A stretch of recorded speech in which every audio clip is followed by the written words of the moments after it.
Il y a ces voyageurs qui n'ont jamais eu peur du vide, ceux qui regardent la lune à visage découvert, mais en gardant les pieds sur terre tout de même. Parmi ces voyageurs, il y a Alexandre Lapie, qui nous vient tout droit d'Arcachon. Là-bas, les marées rythment les jours, les rêves s'écrivent dans les cieux, mais ses rêves à lui, de devenir rugbyman, se sont malheureusement effondrés, suite à un plaquage qui lui a valu son bras. Mais attention, face à un adversaire qui faisait 8 fois sa taille, faut le dire. Mais ce soir, Alexandre se relève et il vise la lune. Mais dites-moi, vous, viser la lune, ça vous fait peur? Je vous prie d'accueillir Alexandre Lapie.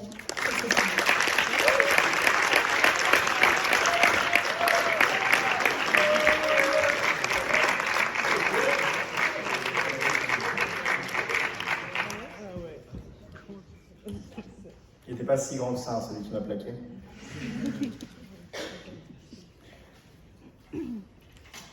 Bon. Viser la lune, est-ce que vous, ça vous fait peur? Moi, ce qui me fait peur, c'est pas la lune. C'est de m'être habitué à la Terre et de l'avoir oubliée, laissée là-haut. Comme un rêve qu'on n'ose plus ouvrir. Je l'ai réduite à un fantasme. Je l'ai regardé, puis j'ai baissé les yeux. Par peur, par confort, par habitude. Pourtant, la lune, c'est le symbole du rêve. Du loin, du flou, de l'inatteignable. La lune, c'est la promesse qu'on ose à peine prononcer. C'est le vœu soufflé à minuit pile, dans le noir, dans le vide, quand personne ne nous regarde, sauf soi-même peut-être. Mais moi, quand j'étais seul, quand j'éteignais la lumière, j'avais peur qu'on se foute de moi. Parce qu'on est dans un monde où rêver haut, c'est risqué, viser grand, c'est mal vu, s'élever, ça dérange. Et pourtant, on aimerait tous l'avoir, cette lune, la décrocher. Mais personne ne veut être la fusée. Parce qu'une fusée, ça tremble, ça chauffe, ça casse, ça pète. Une fusée, ça s'arrache au sol. Ça dit au confort, salut. Ça dit à la gravité, va te faire foutre. Mais le monde, lui, te dit, reste sage, reste petit, reste conforme. Viser la lune, c'est pas qu'un caprice de poète. Voyez-vous, c'est un cri. Un cri contre la routine, contre la norme, contre les... C'est trop tard, c'est pas fait pour toi. Arrête de rêver. Viser la lune, c'est refuser la matrice. C'est dire, moi, j'ai choisi le glitch. C'est dire au monde, j'en veux plus. Non pas pour dominer, non pas pour écraser, mais juste pour se sentir vivant. Et si alors je me crache? Et si j'échoue? Et si je me brûle les ailes sur un astre trop loin? On fera avec, parce que viser la lune, c'est pas une garantie de succès. C'est un choix d'intensité. Tu peux viser les trottoirs, tu peux viser les week-ends, viser les soldes, viser les likes. Viser les likes.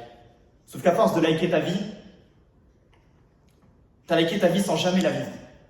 Et un jour, tu te rends compte que t'as eu 100 likes, 100 cœurs, mais aucun battement. Pendant ce temps, les étoiles filent, les années fuient. Et toi, tu files d'où? Tu files droit.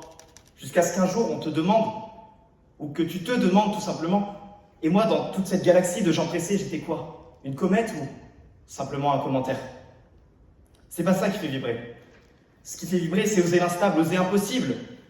C'est oser le ridicule. Et au fond, moi, c'est peut-être ça qui m'a fait peur. C'est pas de viser la lune, mais c'est le regard des gens pendant que je la visais. Alors j'ai baissé les yeux. Je suis resté là sur Terre, tranquille, docile. Certains appellent ça réalisme.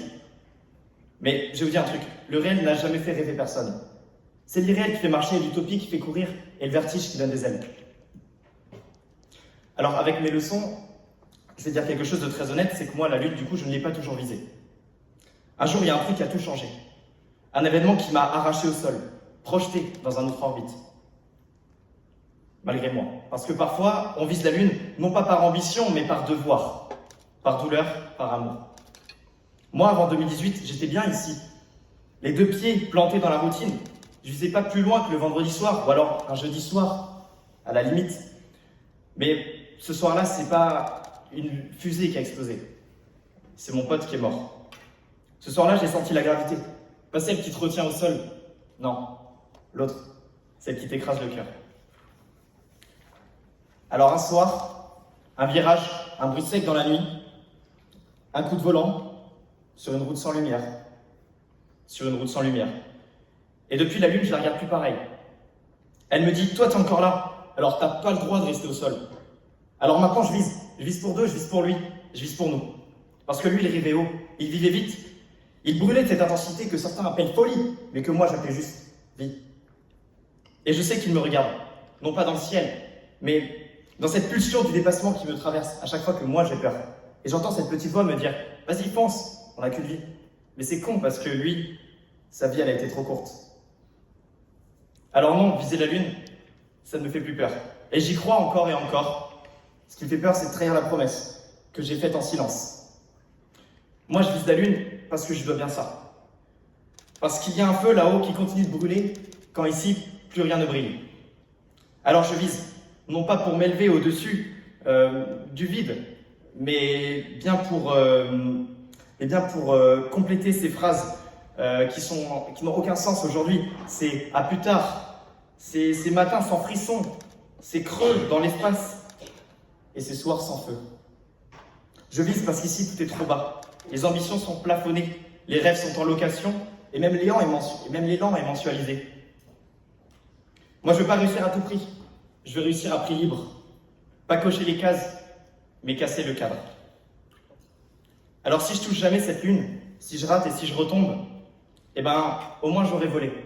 Et là je pourrais lui dire, t'as vu, j'ai essayé.